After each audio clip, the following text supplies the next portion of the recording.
Raconte-nous un peu ta reconversion, Wagno, parce que c'est assez original ce que tu fais. Donc, tu es installé à Miami et tu travailles avec le PSG. Ben oui, l'opportunité s'est présentée. Donc, aujourd'hui, on travaille avec le PSG parce que le PSG, aujourd'hui, c'est une marque qui a besoin de s'étendre. C'est une marque qui a besoin de se... Aujourd'hui, l'ambition de PSG est très simple. C'est d'être parmi les 4-5 meilleurs clubs d'Europe, pour pas dire du monde. Aujourd'hui, il y a le Barcelone, Real de Madrid, Bayern de Munich, Manchester qui, en termes de notoriété, est un cran au-dessus. Mais Paris, petit à petit, commence à... Bon, alors ils font quoi avec toi? Bon, ben, c'est très simple. Ils sont... C'est très simple. Ça va être compliqué. Non, c'est très simple. Ils font quoi avec nous? Ils viennent s'installer aux États-Unis parce qu'ils ont compris, comme les grands, comme les plus grands. Ils ont installé une académie?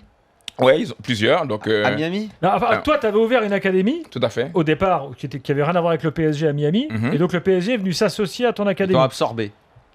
Je dirais pas ça parce qu'on garde quand même notre identité, mais... C'est du branding. Voilà, exactement. Le PSG, ils viennent tout simplement parce que c'est une opportunité pour eux, comme pour nous, et d'avoir un pied-à-terre dans on va dire, dans un environnement qui est propice, où il y a un potentiel réel de développement en termes d'image, en tout cas.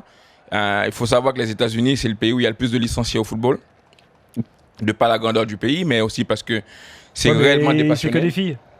Mais ça, non, pas que des filles, c'était dans les années 70, voilà, ça c'est les préjugés, c'est ce qu'on veut dire. Mais en tout cas, je veux dire, les Américains sur la scène internationale, ils sont toujours présents. En tout cas, comme le Brésil, ils participent à toutes les Coupes du Monde. Ils sont jamais ridicules, ils font des bons résultats. Le seul problème, c'est que malheureusement, ils hésitent encore à développer le football, mais le jour où ils vont le faire, vous avez des potentiels champions du monde. C'est pas mal là quand même. Il y a une 21 franchises. Économiquement pour la MLS, ouais. Pour la MLS, oui, ça perd un tout petit peu d'argent, mais ça tient la route. Ouais, voilà. En fin de compte, il y a un vrai potentiel. Il y a vraiment quelque chose à faire aux États-Unis. Maintenant, tous les grands clubs l'ont compris. Les grands joueurs, ils viennent de plus en plus. Il y a beaucoup de choses qui se passent à travers. Quand tu vas recruter des joueurs sur South Beach? Ah non, c'est pas nos clients. South Beach, c'est pour les Européens. C'est pour les touristes comme vous. Imaginons que tu as des gamins qui viennent jouer dans ton centre, qui d'ailleurs, le système américain, on en parlait tout à l'heure avant l'émission. Donc les gamins payent pour jouer. Hein. C'est pas toi qui vas chercher les bons gamins pour les former. Ouais, voilà, tout à fait. Déjà, il faut se remettre dans un contexte qui est complètement différent de ce que les gens connaissent ici en Europe. C'est-à-dire qu'aujourd'hui, évidemment, tu viens de le dire, ils payent pour jouer. Donc, je serais tenté de dire qu'avant de parler de formation, avant de parler de footballeurs... De détection, en fait. Il n'y a pas de détection, c'est ce que tu nous dis. Il y a des try-outs. Des try-outs, c'est des détections, mais qui nous permettent de faire des équipes. C'est-à-dire qu'on détermine quel joueur qui va jouer dans telle équipe. Mais pour que je sois détecté dans ton équipe, il faut que je paye avant. Non, il faut que tu viennes. Et une fois qu'on te dise que tu viens chez nous, après tu payes. Ou pas. En gros, si tu payes pas, c'est ça. Non, quoi qu'il arrive, bon ou pas bon, tu payes. Mais c'est le système. Donc, commencez à avoir des maillots du PSG en ville à Miami? Beaucoup. Ben, je veux dire. Beaucoup. Bien. Et en fin de compte, mais ça, c'est les Français en vacances. Non, beaucoup. Parce qu'en fait, ce qui est bien aujourd'hui, il faut savoir qu'on a à peu près. Grâce au PSG, on a pu doubler un peu notre effectif. On est passé maintenant à plus de 450 gamins. Il faut savoir que aussi, ça fait même pas 2 ans qu'on existe. Ce qui est bien pour le PSG, de toute façon, c'est l'idée. C'est que maintenant, tous les gamins suivent les résultats du PSG parce qu'ils sont en train de s'identifier à l'équipe. Ça, c'est intéressant, par contre. Voilà, ils sont en train de s'identifier à l'équipe. Ils sont en train de googliser l'équipe, les résultats, les joueurs. Alors, évidemment, nos gamins ils sont très heureux parce qu'ils ont la possibilité de partager des émotions, des événements. Ils ont été à New York pendant la préparation du PSG. Ils ont été au Trophée des Champions au Canada pendant le match contre Lyon. Donc, c'est des moments fantastiques pour eux.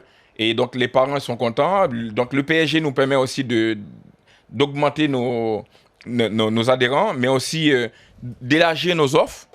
C'est-à-dire que grâce au PSG, maintenant, on va pouvoir faire des camps à l'international. Jusqu'à présent, on faisait des camps aux Américains qui venaient, qui amenaient les enfants, qui les déposaient, qui les reprenaient. Maintenant, on va pouvoir, entre guillemets, faire un camp international, c'est-à-dire qu'ils peuvent venir de partout dans le monde. On va les héberger parce que ce sera des camps PSG. Donc, il y a la formation qui est derrière. La formation PSG, il faut savoir toutes les... Donc, si tu as un gamin super fort, tu l'envoies prioritairement au PSG? Ben si. Alors, Nasser, il dit souvent qu'il a la recherche du nouveau Messi. Alors moi, le seul conseil que je dirais, que c'est le nouveau Messi, il est plus proche des États-Unis que de l'Europe. Oh, mais ça, c'est parce que tu es à Miami que tu dis ça. Ouais, Non, je dis ça tout simplement parce que aux États-Unis, c'est pas un pays comme les autres. C'est-à-dire que en Europe, tu vas avoir quelques Africains, tu vas avoir quelques communautés. Aux États-Unis, tu as des Sud-Américains, tu as des Africains, tu as des Antillais, tu as des Asiatiques, tu as tout. C'est pas un pays, c'est toutes les races qui sont là-bas. Donc ça veut dire quoi? Ça veut dire qu'ils ont vraiment un potentiel. Donc les Mexicains, tous les footballeurs, tous les Sud-Américains, ils ont la possibilité de venir aux États-Unis parce que c'est un pays qui fait rêver. Et le talent, forcément, il est là. Maintenant, il faut mettre en place des vraies structures de formation comme nous, on essaie de faire. Il faut mettre en place des vrais programmes d'entraînement comme le PSG nous a fourni pour pouvoir justement donner la possibilité de détecter ces potentiels-là et pour pouvoir les exposer à la suite.